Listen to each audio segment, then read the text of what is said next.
not realize how many poor people there are in our world.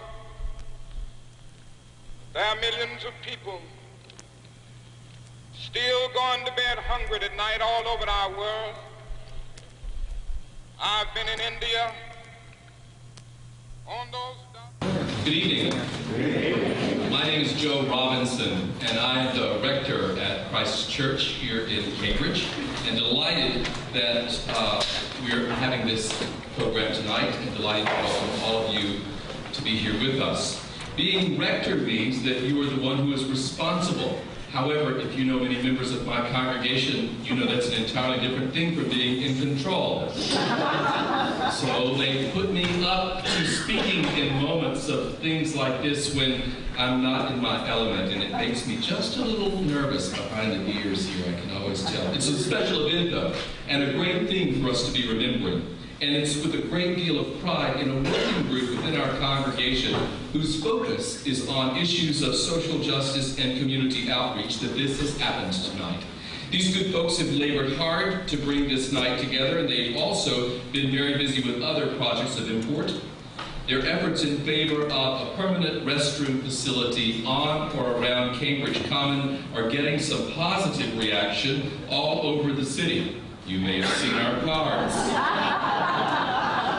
We love toilets, and so do homeless people in Cambridge. The difference is we have toilets. Many of them do not.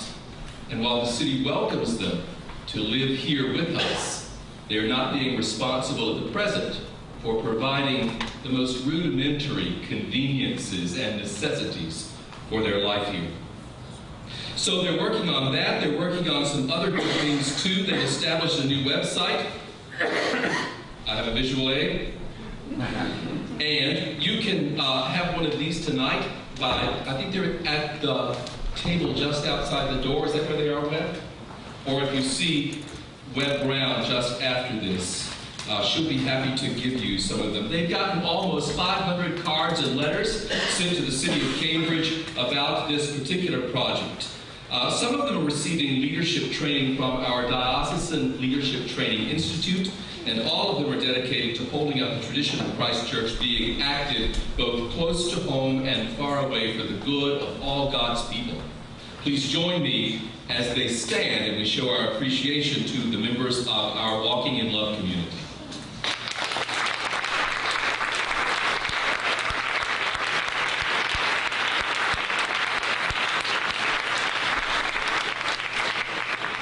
Let me further remind you that this event happens as part of a larger celebration commemorating the 50th anniversary of the March on Washington. As an 8-year-old, my parents took me to one of the small town rallies in Mississippi that culminated in that monumental gathering on the steps of the Lincoln Memorial. I feel blessed and incredibly humbled to have traveled a road that brings me also to witness this celebration. Tonight, we welcome Priscilla Lee and her committee to commemorate the 50th anniversary of the March on Washington, and we look forward to hearing more in the months to come, the weeks to come, about that historic event and the important part played in its beginnings by Bayard Rustin. Please help me welcome members of that committee. Where are you? Please stand.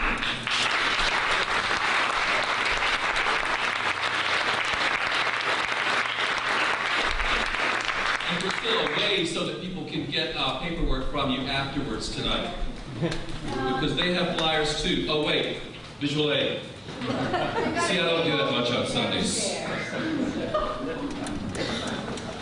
We've just celebrated Pentecost in our church, and one of its themes is the cloud of witnesses who heard the good news spoken by disciples, each in their own language. Tonight we're blessed by the presence of our own cloud of witnesses, some we owe and others we do not know, here in attendance. Now please reserve your applause till we've named all as we honor those tonight who attended the original event some 50 years ago. Among them, Ed Chase and Faith Chase.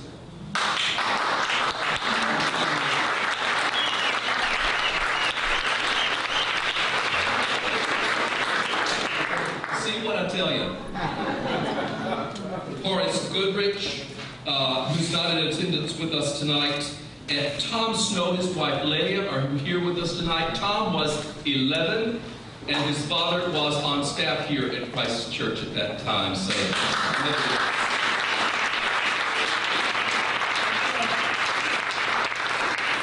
what we do to clergy children, my, yes. In those very first, let's see. Are there others in the room that were here for that original press conference? People that we don't know might be with us tonight. Jeff? Jeff Brown was here. I didn't know that. But told me you were 42.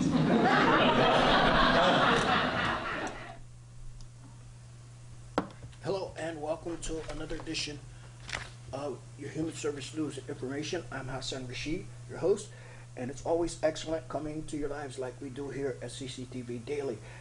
And it's such a great achievement to be back with you once again with your Human Service News and Information. Okay, the opening video, I guess you probably figured it out. It's that time again. That's the time for the annual celebration of Martin Luther King, the late and great Martin Luther King, which is about 2 weeks away. So that video was a depiction of, well, it was a remembrance celebration of Martin Luther King, who came to Cambridge in 1967. So 2 years ago, that video was produced at the First Church here in Cambridge, which was blessed to have a visit by the Reverend Martin Luther King himself. Eventually, we'll get back to that video.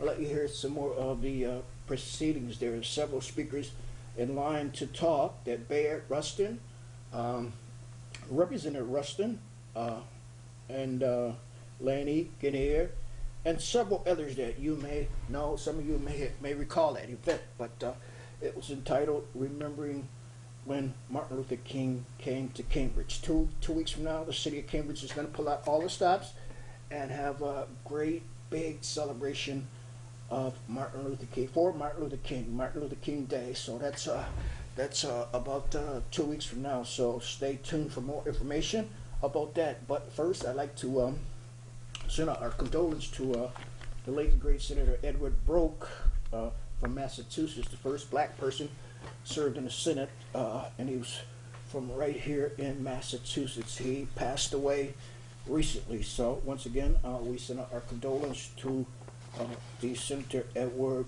Broke. Okay, before we move on with the program, I'd like to, before we get back into Human Service News, I'd like to tell you a little bit about what's happening here at CCTV. So, Kwanzaa's over with. Habari Gani, all you Kwanzaa celebrators, and Happy New Year. Okay, Happy New Year. We're just about in the winding up the first week of the new year, 2015. Okay, open house. This could be your year.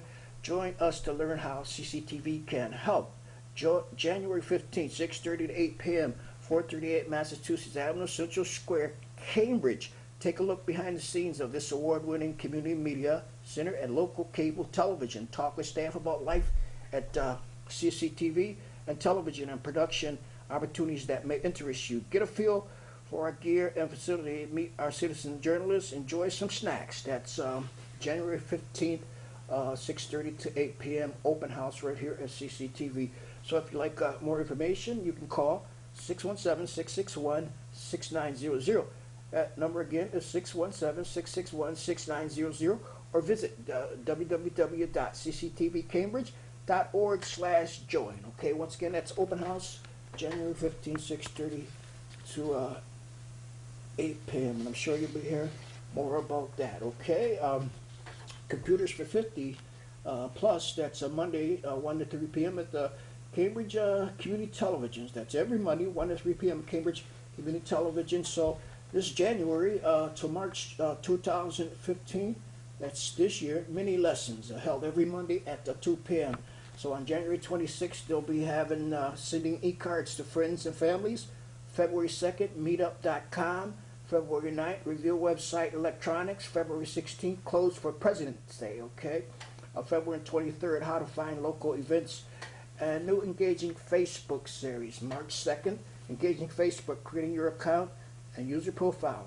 Engaging Facebook, making friends and linking posts. That's March 9th. March 16th, engaging Facebook, communications and adequate. March 23rd, engaging Facebook, albums and photo management. And March 30th, engaging Facebook, privacy and security. So the first 2 visits to Computers for 50 Plus are free. After 2 visits, the program is free for CCTV members. Membership is $35 per year for those over 60. So have questions or need more information, please call Allison at 617-401-4009. That's Allison, 617-401-4009. Okay, so that's Computers for 50s every Monday from 50 plus. Computers for people 50 plus. It's Monday 1 to 3 p.m. at Cambridge Community Television right here at 438 Massachusetts. Okay, so there's a social media for artists training series. That's 2 classes left this season. There's 1 class tonight. It's still not too late to register for that class. Class starts at 6 p.m. It's a networking and resume building for artists. How LinkedIn works. So that's right here, 438 Massachusetts Avenue. And on January 15th, there's social media strategy, creating and maintaining your online presence. Thursday, January 15th, 6:30 to 8:30 p.m. $10 and for members and $15 for non-members. Okay, so that's at Cambridge Art Association, 25 Lowell Street. Okay, so if you like additional information, once again, you can call Allison Rodriguez at 617-401-4009. That's Allison at cctvcambridge.org. Okay, and the Winter Farmers Market is just about ready to take off. I think that January 12th, that's when the Cambridge Winter Farmers Market starts. So they're going to be there from January through April, 10 a.m. to 2 p.m. And that's I believe that's every Saturday. Okay, so they're accepting SNAP credit. Buys more than okay, you get the $15 SNAP, you get $30 market cash, so you get double your money there. That's located at 5 Callender Street near the intersection of River and Howard Streets, just outside of Central Square. Look for signs. That's Cambridge Community Center. Okay, so if you need additional information about Cambridge Winter Farmers Market, you can go to the web at CambridgeWintersFarmersMarket.com. Okay, we're gonna try to get back to our video when Martin Luther King came to Cambridge in 1967. So, okay, let's see. We got some updates here for you about that video. That's 2013 commemoration of Dr. Martin Luther King Jr. Historic 1967 visit to Cambridge and turn to anti-war organizing with Harvard Law professor Lanny Guinier, Gar Alporovich, the co-founder of Vietnam Summer, and State Representative Byron Rushing, a legendary civil rights anti-war legislator. So we're gonna try to give you another dose of that video remembering Martin Luther King when he came to I remember the challenge, and I am speaking to each of us as we think about taking difficult positions, the challenge that brings with it that he himself bore and understood in this odd situation. He moved forward, obviously, in many different ways over time. Most importantly, in taking part in the war in Vietnam. And what happened, we were working here, I was at the Institute of Politics at that time. I had been in the State Department and left the State Department because of the war, and I was here, and people were very frustrated. What could we do? What might we do? And so we thought maybe we could start some kind of an organizing drive. Dr. Erwin Rosenberg, who happens to be here, called a good friend of mine at that point. He said, "I'm so angry I could go ring doorbells." And indeed, that was at that point the strategy. Go ring doorbells and see if the neighbors would do something. And what you would find when you rang doorbells is people here in Cambridge, but also in many parts of the country, the person would say, "You know, I'm against the war," but nobody else on the street is. And you ring another doorbell, I'm against the war, but nobody else on the street. And so you could discover and create from home. So that was what was called Vietnam summer project, to start doorbell ringing on the one hand, but also burning draft cards. Some people in the Alliance wanted to do that. And we asked Dr. King to come here to help kick it off. And he and Ben Spock, who was the other, at that point, very great anti-war leader, joined and did that. And then left this room to go to Fred Wiseman's house and ring doorbells. It's the first sign. Some of you know Fred. That's how it happened, but that's the story, the technical story, and those are the facts. But what really happened was something much different, of course, is that he had gone through a transformation. And it was a terribly difficult transformation to come out against the war and to come out in a very strong way against opposition on all fronts. His first challenge on the war was to say we should stop the bombing.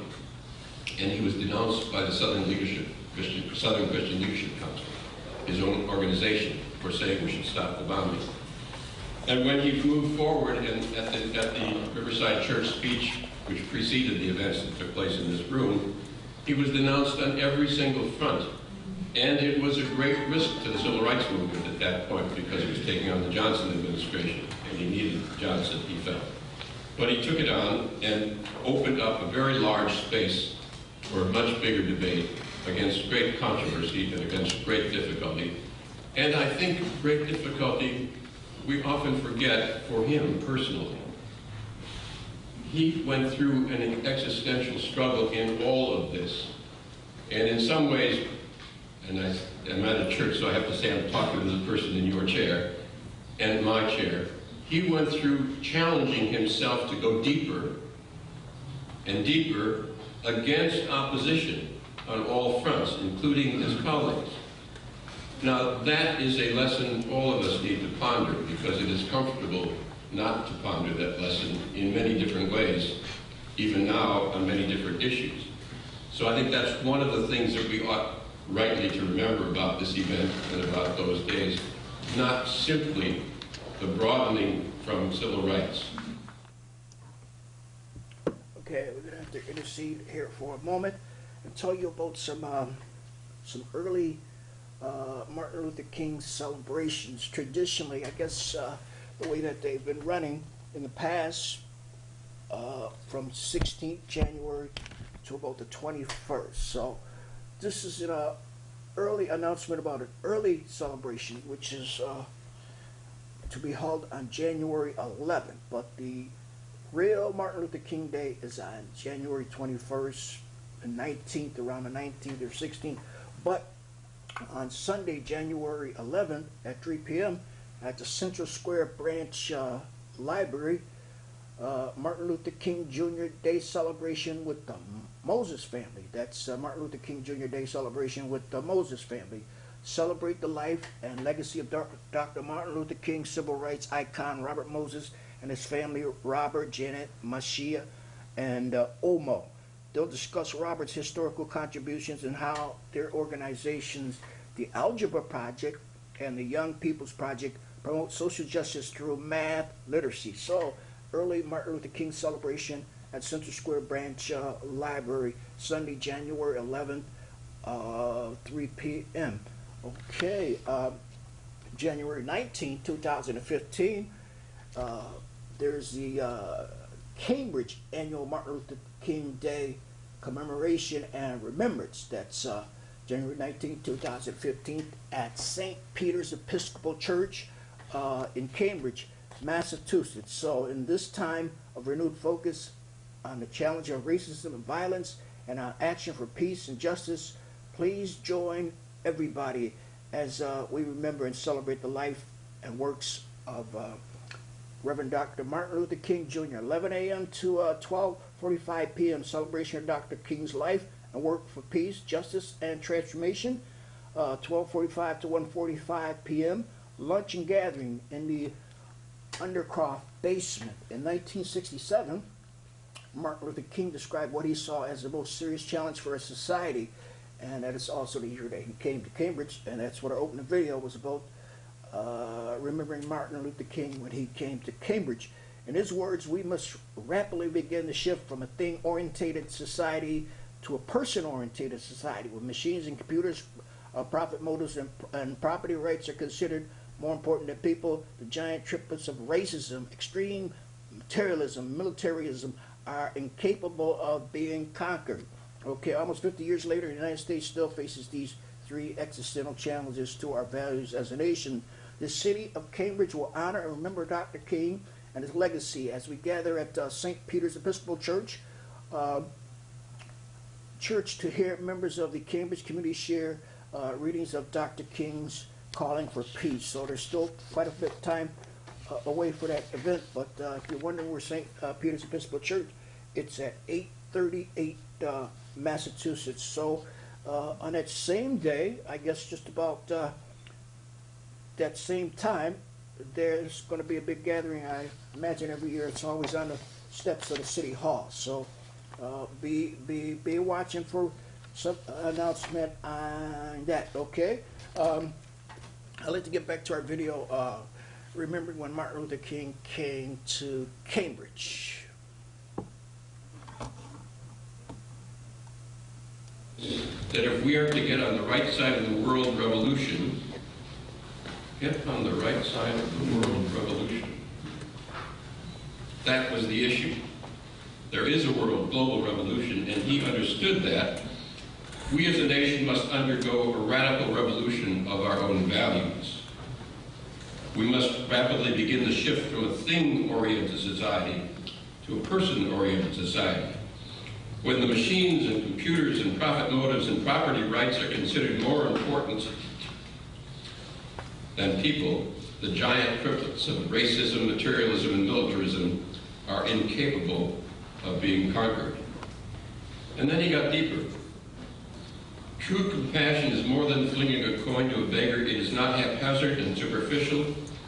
It comes to see that an edifice which produces beggars needs restructuring. That is not light talk when you actually read carefully where he was going near the end of his life. The edifice needs restructuring. He was not simply talking about poverty, and not simply talking about the war that had to be stopped. He was saying we ought also to be on the side of world revolution, of the peoples around the world who could not otherwise succeed. Very radical stuff, opened up from a Christian perspective in deep humility, but also willing to take the heat, and there was a lot of heat. And then he said, we in the West, the people who sat in darkness have seen a great light. We in the West must support these revolutions. Our only hope today lies in our ability to recapture the revolutionary spirit. Notice that language. It is not the language we usually associate with Dr. King. And it's not simply about civil rights, and not simply about civil disobedience, and not simply about Martin Luther King and his respect for Gandhi. It is a larger perspective that took him near the end of his life against the attacks that were always being made, I think, to a very different place. I encountered him personally at a couple other points in time, mostly around economic issues. And then recently, in preparing for a book that I've been working on these questions, I began reading some of the things that have been discovered over time about where he was going near the end of his life. Okay, remember, don't forget now, early Martin Luther King celebration. That's at Central Square Branch Public Library, January 11th. Those of you who are interested in joining in celebrating Martin Luther King's Jr. Day with the Moses family. That's Sunday, January 11th, 3 p.m. at the Central Square Branch Library. And then January 19th, 2015 at St. Peter's Episcopal Church in Cambridge. There's the Cambridge Annual Martin Luther King Day Commemoration and Remembrance. That's at 838 Massachusetts Avenue. And also on January 19th, starting at 8 a.m. in the morning in Boston, there's the at the Boston Convention Center. There's the annual Martin Luther King Jr. Memorial Breakfast. It's Boston's premier and the nation's longest-running event dedicated to the memory of Martin Luther King. So that's January 19th, Boston Convention Center, the annual Martin Luther King breakfast at 8 a.m. Okay, so I'm Hassan Rashid, and that's just about it for me. So I always leave it reminding you that you always keep your nose clean, plan straight, and don't forget to assist someone in need of your help. Until next time, I leave you with the greetings of peace. Democratic kind of socialism, didn't know what that was, and then here's publicly, which is really interesting because he had just told his staff he wasn't going to be quoted publicly. This is at the speech of the Negro American Labor Council. Call it democracy or call it democratic socialism, but there must be a better distribution of wealth within this country for all God's children. I don't think he knew what he meant by socialism. I don't think it was clear whether that was Sweden or some new kind of socialism, but it is definitely clear that he understood a far more radical change in the distribution of power and wealth was necessary, both globally, we must be on the side of the revolutions, and in America. We are dealing with issues, this is 1968, January, we are dealing with issues that cannot be solved without the nation undergoing radical redistribution of economic power. The Dr. King I remember is a man who did move against great odds to challenge the war issues. He was not simply the pacifist civil rights leader that is glowingly remembered in some quarters. He was also a man willing to take challenge from his own people, left and right, and I think with great difficulty. I think he struggled more and more at this difficulty because it was painful to him to move on. But the most interesting and most important challenge I think he offers us is this existential challenge. The challenge both to move beyond simple ideas, simply of civil rights, to deeper ideas involving the wars that we now face,